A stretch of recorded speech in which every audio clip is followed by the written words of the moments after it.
तर हे आहेत आमचे नाटकातली तानी आणि तानीचा खरा खुरा नवरा भुत्या. त्यांच्या घरी पनवेल या ठिकाणी आता आम्ही आहोत. सोबत शिरीषजी कुलकर्णी आहेत आणि आज जवळजवळ गेल्या 3 तासापासून, बरोबर ना, 3 तासापासून आहोत आपण सगळे बरोबर. त्याच्याकडे त्याचे असं जेवण केलं, तांदळाची भाकर, पनीरची भाजी, वरण, फिश. आज सोमवार असल्यामुळे मग ते टाळलं. माझ्याही नंतर लक्षात आलं आणि थोडासा मी पण आता देव भोळा म्हणता येणार नाही, पण आध्यात्मिक वाटचालीकडे आहे त्यामुळे मी पण टाळलं. पण नंतर फिश बाकी आहे आता झालं त्यानिमित्ताने. तर इथे होतो मी. खरं तर हेमंगीचे मिस्टर जे आहेत त्यांचं मनापासून आभार व्यक्त करेल. आत्ता त्यांच्याशी बोलत होतो आम्ही. तर ते कलाकार जरी नसले पण कलेची जाण असलेले, ज्यांना आम्ही रसिक मायबाप म्हणतो ना, तसे तुम्ही आहात. आम्ही कलाकारांसाठी रसिक मायबाप हा खूप मोलाचा असतो.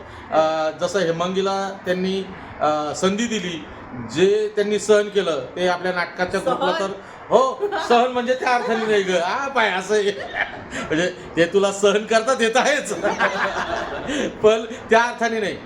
नाटकाच्या दरम्यान तू नाशिकला येत होती, पनवेल ते नाशिकपर्यंत येणं, त्यासाठी जे सर्वाइव्ह कर पुरुषाला खूप अवघड असतं का बाई. म्हणजे खाण्यापिण्याची त्याची जी आवड होते, बाकी बिचारायला जे काही सर्वाइव्ह करावं लागतं या सगळ्याचं तर असतंच. पण जो कलाकार असतो ते करेल हे सगळं. पण जो कलाकार नसूनही केवळ आपल्या पत्नीच्या इच्छे खातर हे सगळं करतो, त्या माणसाचा तू पण विचार कर हेमांगी. तू नशिबान आहेस, पुण्य काही तुझं काहीतरी 7 जन्माचं पुण्य तुझ्या फळाला तुझी नाही त्यांची झाली. तर धन्यवाद. त्यांच्याबरोबर काही काळ खूप हसत खेळत गेला. खरोखर दोघंही राजा राणीचा संसार आहे. दोघांनाही खूप खूप आशीर्वाद, खूप खूप शुभेच्छा. असे हसत खेळत राहा, आनंदात राहा आणि आम्ही परत येऊ. पण तुम्ही नाशिकला या. आता नाशिकला निसर सासूरवाडीला जाऊ नका, आमच्याकडे पण या. नाही तर आहे फक्त सासूरवाडीला पाहुणचार, आमच्याकडे बी होईल पाहुणचार. आणि माझा पाहुणचार थोडं सांग असतील बैठकीतली असतील तर मग तो पण पाहुणचार करू आपण, त्याबद्दल काही हे नाही. तर धन्यवाद. आपल्या सगळ्यांना पण निमंत्रित आहेत. आपण सगळे नाशिकला पण भेटूयात.